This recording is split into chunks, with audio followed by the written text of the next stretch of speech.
OTAN, Outreach and Technical Assistance Network.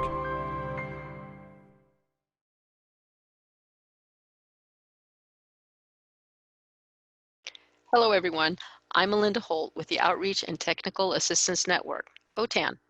We'd like to welcome you all for joining us for this month's OTAN Tech Talk, Digital Safety for Students and Teachers. Our guest speaker today is Susan Gaer. She is Professor Emeritus at Santa Ana College, President for CATESOL, and an OTAN subject matter expert. Take it away, Susan. Hi, my name is Susan Gaer, and today I'm presenting an OTT on digital safety for teachers and students. Understanding digital safety is very important in the era of the internet. I hope that you will take the ideas presented here and use them to help your students as well as yourself to use the internet more safely. So just a little bit about me. I have a lot of certifications. I write curriculum, I've written textbooks, and I'm currently, which I'm very proud of, president of CATESOL.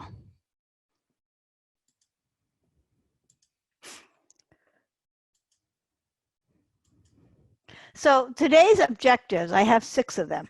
Number 1, understand the difference between malwares such as phishing, pharming, and smishing. Number 2, learn why it's important to have a web presence. Number 3, learn how to craft a good web presence. Number 4, discuss the vulnerabilities of Wi-Fi and how to avoid them. Number 5, discuss password management systems. And number 6, understand your security settings and how to stay safe.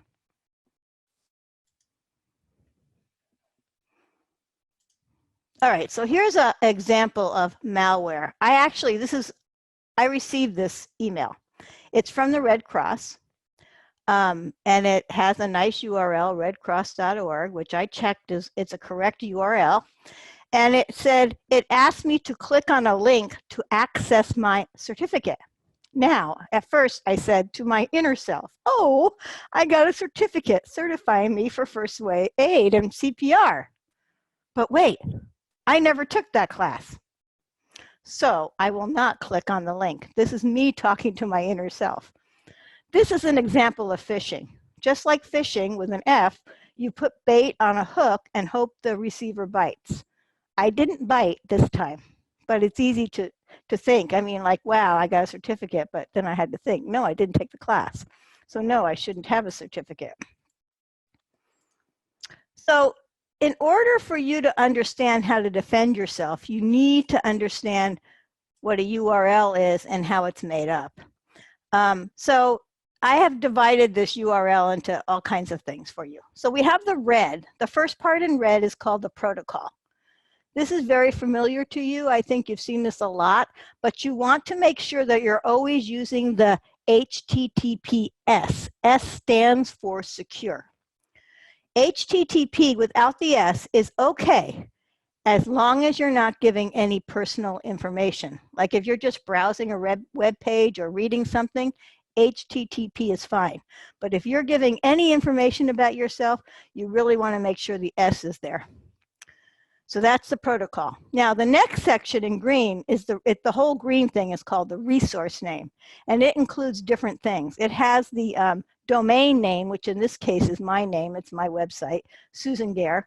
And the top level domain, here it is .com. You might see .tv, .us, .org. Those are all different top level domain names. And then we have the subdomain. Now, Melinda and I had a little discussion about this. www isn't actually a subdomain, but you may have seen calendar.google.com, mail.google.com, blog.google.com. That's what a subdomain means. It kind of tells you where you're going on that website. So the other common subdomains are mail, calendar, blog, etc. The last section in blue is the file path. And you need to think of this as your file or your folder on your computer. And that's what that last section is. So we have the protocol, the resource name, and the file path. And with this understanding, you can look at URLs that come to your email and decide whether it's valid or spam. And this is a really good graphic to work with your students, because definitely they need to understand this, the way a URL is set up. All right, so let's move on now. So this is another email that came to me, and it looks just like my PayPal account. And this is an example of pharming. I was asked to log into my PayPal to update my password. As a visual, it looks exactly like my real PayPal login page. However, had I done this, I would have given someone the ability to access my PayPal account. I had to look at the URL. The domain is alert.confirmation-manager instead of PayPal. So, and it's associated with the UK, because under there it's N_UK. It is not the PayPal URL. Knowing how a URL is set up saved me this time. In this case, it's even more misleading because the visual is correct, and it causes many people not to investigate the URL. Apple does this. I mean, people do it from Apple. They make a perfect Apple page. They make a perfect Google page. And you see the visual and you connect with it, and you don't think to look at the URL. And since we are teaching our students with visuals and getting students to understand how to connect to visuals, it's really important to help your students understand the structure of a URL so they are not a victim of pharming. All right, next. So here's you might also get something like this. Look at the email on the left-hand side. Maybe you've already seen this, where you get someone has used your password, you better change it. This is an example of phishing. It looks like it's from Google, but Google, Apple, nobody who's legit will ever ask you to change your password by clicking on a link. And I might do a memorization drill with my students on this. They will never ask you to change your password by clicking on a link. So if they ever see something that says click on this link to change your password, it's never going to be right. On the right side is a similar email, supposedly from Apple. But after a quick analysis of the URL, you can see that this is from ngrok.io and not Apple. Again, this would have given this user or users access to all my Apple information. Never click on a link supplied by email that requires your password login.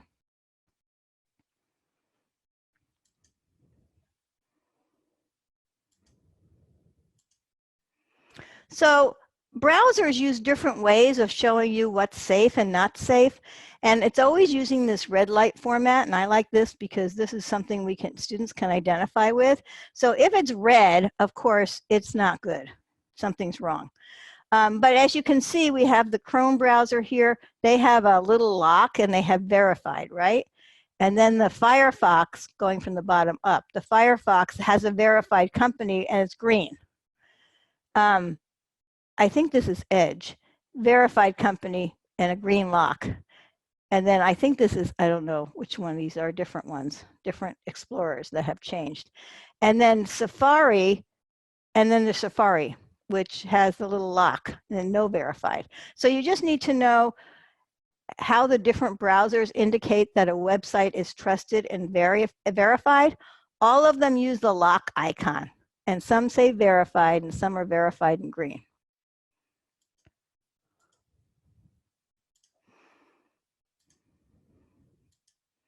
Okay, so now we're going to talk about smishing. This is an example of smishing. I know you as a teacher would never click on a link like this, but your students might. So it's really worth reminding your students that they have never won any money. Just use this graphic to explain it to them by asking your students if they have ever received anything like this before, because the students don't understand that this is not valid. All right, so now I'm going to talk to you about Wi-Fi. Free Wi-Fi is free, but unfortunately, it is also a very open Wi-Fi. Never type in your passwords or fill out a form on a free Wi-Fi hotspot. This includes Starbucks, airports, hotels, etc. Anywhere there is this unsecure free Wi-Fi, anyone can hack into your system. It is very easy to do. You don't need to be a techie to know how to do this. I know that this has happened to me at Starbucks many times. So now I no longer log on in Starbucks. I log on in my personal Wi-Fi, and then I hook up to the free Starbucks Wi-Fi after logging in. So besides that, I'm sure you've seen at the airport, if you take a look at the picture, sort of like, I don't know if you can see my mouse, but where the big red X is, you've seen those hotspots with a USB charger that you can just plug into a USB port. I would suggest not using those. I actually have bought myself, with the green checkbox, a little USB charger port with a plug. Plugs are safe. USB ports are not safe. So if your phone and computer are logged into a USB port and they're on, anybody in the airport can log into your computer. So it's best to use the one with the red X. It's best to use those with your phone and computer off. If you need to charge them, just keep your phone and computer off.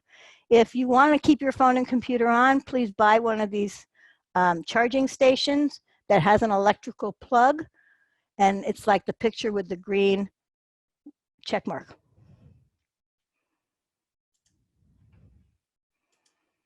So I've probably scared you a little bit, and so you're probably thinking, isn't it better just to have no web presence at all? The answer is no. If you have no web presence, you are still online. Even if you never go on Facebook or never go on the internet, your information is still online. Much of your information, such as your name, address, phone number, and income, are all public information. So think about this. Think about it as a book. If you have nothing on the cover, all your personal information inside your book is available for people to see. The more cover you have, the less people will find out the stuff you don't want them to know. So if you have nothing on the web, these are the only things that people will see about you. They'll see your salary, they'll see your address, they'll see your phone number. When a hacker finds out that someone has no presence, they equate that with no digital literacy and they target you. This is what happened during the elections for 2016. People on Facebook who had profiles that showed they were politically indifferent were targeted with ads to persuade them to vote in a certain way. So I just want to tell you, it's really dangerous not to have a web presence.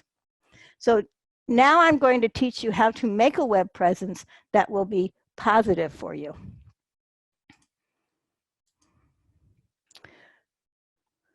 So let me just take a look at this for your students. I hope that you can see this well. This is an infographic I made about employers and social media. And, you know, remember, our students need jobs. And if you look at this infographic from 2017, you'll see that 50% of employers would be unlikely to interview someone that has no social media profile. So that means employers want you to have a social media profile. In addition, this survey was also done in 2006, and at that time, only 11% of employees screened candidates with social media. In 2017, it is up to 70%. I wonder what that is now, 3 years later. It's probably close to 90%. These are real-world statistics on what employers are using for hiring. In this day and age, a social media presence is necessary. So as much as you want people to stay away from Facebook and LinkedIn and Twitter, these are the things that our employers are looking to screen students or screen employees.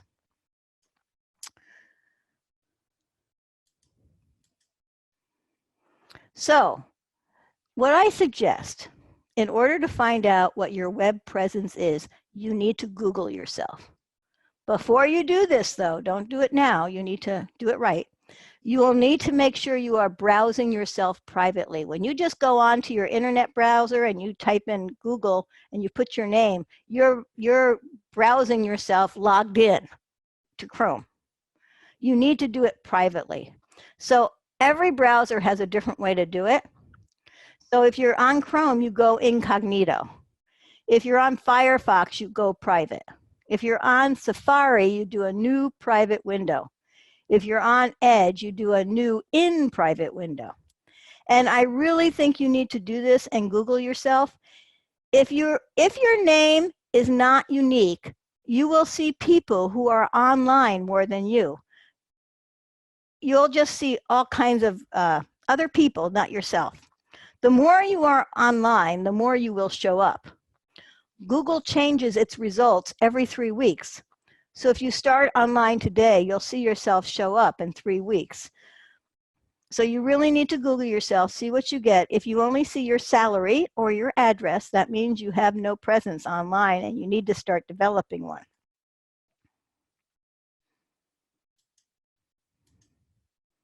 So if you don't really enjoy social media and you just need to have a simple web presence, you can go to, there's a place called about.me. Let me see if I can take us there so you can see this. Yeah. So this is a place called About Me, and you can get just a simple web page here. It's free.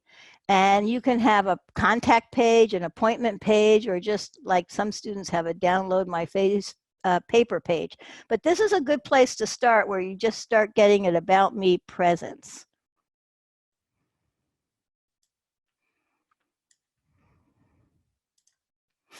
Okay, so, oops, sorry. Okay, so I suggest doing this, and this is one that I made just to show you. Here's my picture, here's my name, here's my what I am. Here's a click. If you click on the button Hire Me, you'll see my resume, and it just tells a little bit about me. That's a good place to start. If you have nothing else, have this with your real photo, and you know, you need to use your real photo to professionalize it. So I suggest using your real photo with your name and information that you want people to know about you.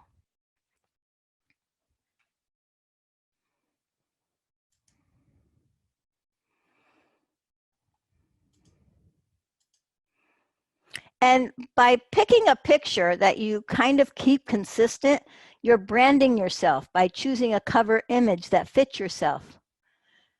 So here's a website I did on Wix. Let me take you there. This is also an About Me website, another type that you can do a little bit more complicated than the last one. So in this website, I have my home page. I have my About Me page. It tells you about me. Then I have my skills page, shows my skills. And then it's just got, and why I'm doing it this way is because when you're on a telephone, you don't want to have different pages. You just want to have one page that has links. So here's my education. And it's just very simple, a little bit more complicated. Here's my project success. Here's my contact information, my email, my phone number, which I don't mind people having. You may not want to put your phone number up there. And then links to my Twitter, Facebook, Google+, which is no longer around, and LinkedIn. So that's another type of simple page that you can use. It's a little bit more complicated with a little bit more information. Also free using Wix. You can decide whether you want to put your email and phone number up there or not. And it really helps you. This kind of website will really help you carve a web presence, which then 3 weeks will show up with Google. All right, so now I'm going to tell you to be aware. I don't want to scare you, but I need you to know things that have happened. And this is a story that happened to me and Branca Marchetta. We call ourselves techies, and this happened to us. So this is why I'm sharing with you. You have to be very careful when using Google. This is a story that happened to Branca, Marchetta, and myself. I had logged on to Branca's computer at an OTAN event to do a presentation. I then logged off. But unbeknown to either Branca or myself, we had merged our passwords. We still to this day don't know how we did it, but it did happen. And you see that on the, you can't see the passwords because we've hidden them all when we took the screenshot, but if you were to click on the eyes, you would actually be able to see all of the passwords. I could see all of Branca's passwords, she could see all of my passwords. So this was very scary. So I'm going to show you how to make sure this doesn't happen, and in turn, I hope you will teach your students how not to make this happen. Remember, if it happened to Branca and myself, we call ourselves techies, it can easily happen to you and your students. So let's start looking at how to be safe from that.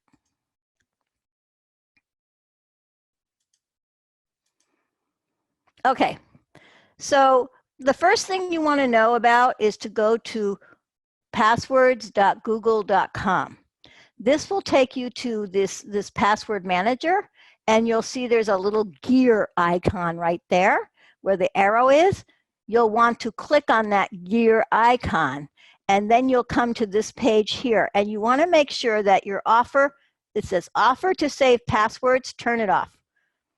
And turn off auto sign in, because these are the things that where they'll save your passwords and your usernames, and that's possible to merge. So you just want to turn them all off.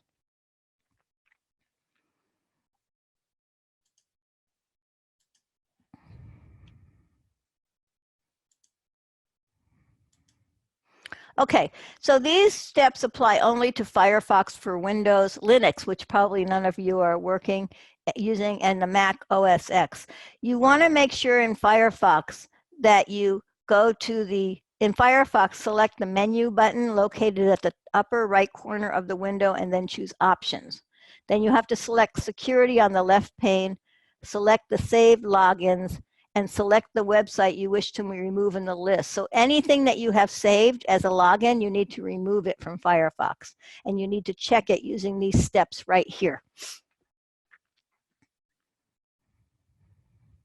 So step 1, in Firefox, select the menu button located at the upper right corner of the window, then choose Options. 2, select Security on the left pane.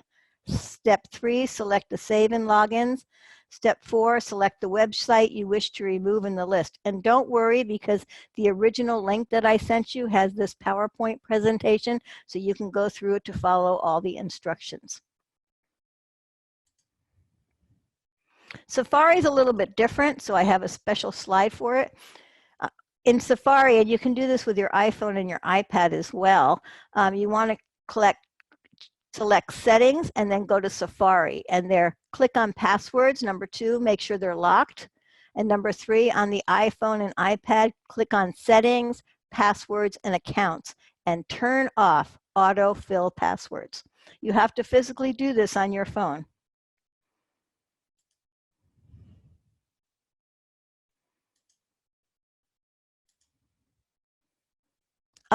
So I know we're teachers and we get on a lot of computers during our day. And so this is just a little tip for you so that you can get, in case you have signed on to your Google account more than one time and more than one computer during your teaching day, if you just go to the bottom of your email, you go into mail.google.com, sign into your email account, go down to the very bottom, you'll see the little word Details. You click on Details on the bottom of your computer. Then you'll see this wacky screen. And so actually, number 1 here is just showing you all the places you are logged on and what time you are logged on and all the different places. Number 2 is where you click to sign out of all your other web sessions. This is going to sign you out of every computer you are on every day. I would suggest that you do this daily so that you make sure you log off of computers. And number 3, you'll get this note saying that you successfully signed out of all other sessions, and then you're good to go. However, the computer you're on that you signed out on, you're still signed in there, so you do need to sign out of that computer. Hopefully that makes sense.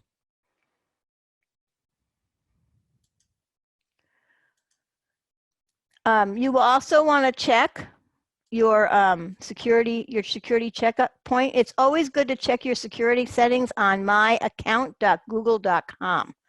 myaccount.google.com. On this slide, you can see that I have a security issue. It has an exclamation, security issues found, and there's an exclamation point there. I can click on the link and see what the security issue is to fix it.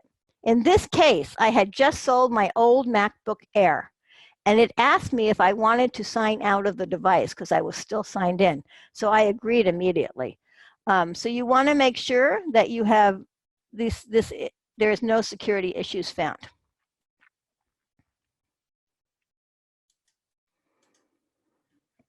Okay, we're going to go a few minutes over. I hope that's okay because I really need to talk to you about this. This is really important. It's called two-step authentication.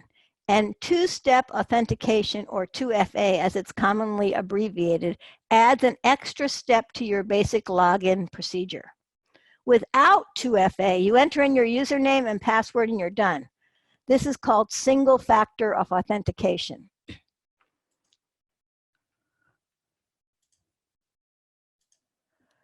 So how old is two-step authentication? Well, it's been around probably longer than we have. No, not really, just kidding. Some examples from the past.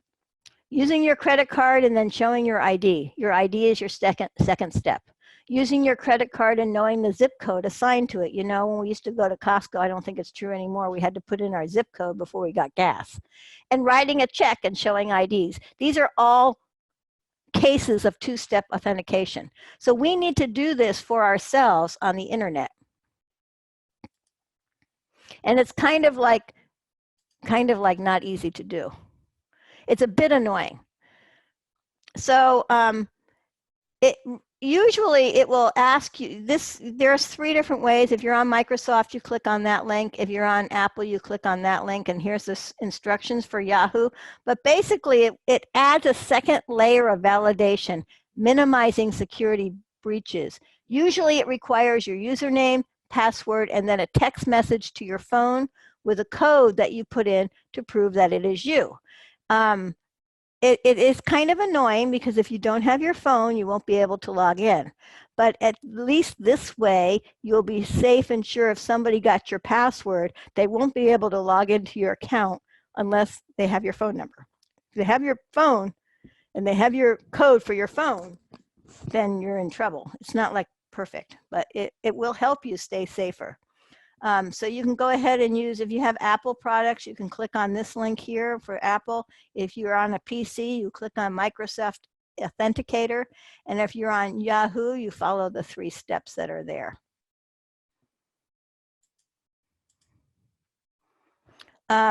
You want to change your passwords often. And you can look at this at myaccount.google.com/security. You'll notice that I last changed it at 11:23 a.m. today. That's great. You should change your password at least monthly so that it's impossible for someone to track you down, even with 2-step authentication. And you'll see that my 2-step verification, which is 2-step authentication, is on. And we don't have a lot of time. So I'm going to just tell you Facebook is kind of hard. You have to go through a bunch of settings to get 2-step on for your Facebook account. But really, I would go back to the slide and follow these instructions. I have 2 slides on the instructions because it's a little complicated. Facebook doesn't make it easy. But I hope that you'll follow these instructions to the key and get your 2-step on Facebook, because Facebook is something that's easy to hack into. So how to make a password safe? It has to be at least 8 characters long. It must not contain easily guessed information such as your birth date, phone number, spouse's name, pet's name, kid's name, logon name, etc., etc.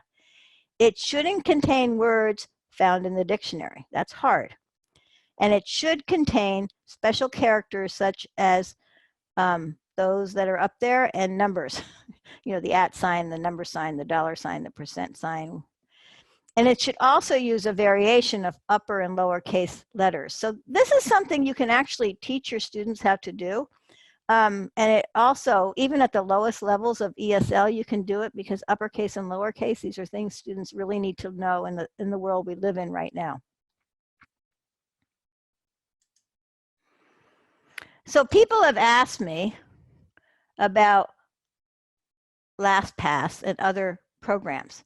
So I put a link here for password managers for 2020. You can go through the link and read all the different managing programs there are and the prices. It's not flawless though. I want you to understand that even LastPass can be broken into. You can keep, your brain is the best place for your password. So if you can figure out a system like tell a story unique to you, Fido ate my wool socks. Play around with vowels. I love, 3 as an E, school. Reverse words. If you look backwards, this is my name, Susan Gaer. Add spaces or underscore, or you can use a password manager. But remember, they are not as flawless as your brain, if your brain is good. So I think that's all I have to share with you today. So thank you very much for being here. Thanks, Susan. That was a lot of good information. OTAN would also like to thank the audience for joining this OTAN Tech Talk. Remember, if you would like to present a tool or have some tips to share with your colleagues in adult education, submit your idea at bit.ly/O T sign up. So it's bit.ly/OTT sign up. We'd also like to encourage everyone to subscribe to the OTAN YouTube channel where archived OTAN Tech Talks as well as other OTAN videos can be found. All of this information and more is available on the OTAN website at www.otan.us. We hope to see you all at future OTAN Tech Talks.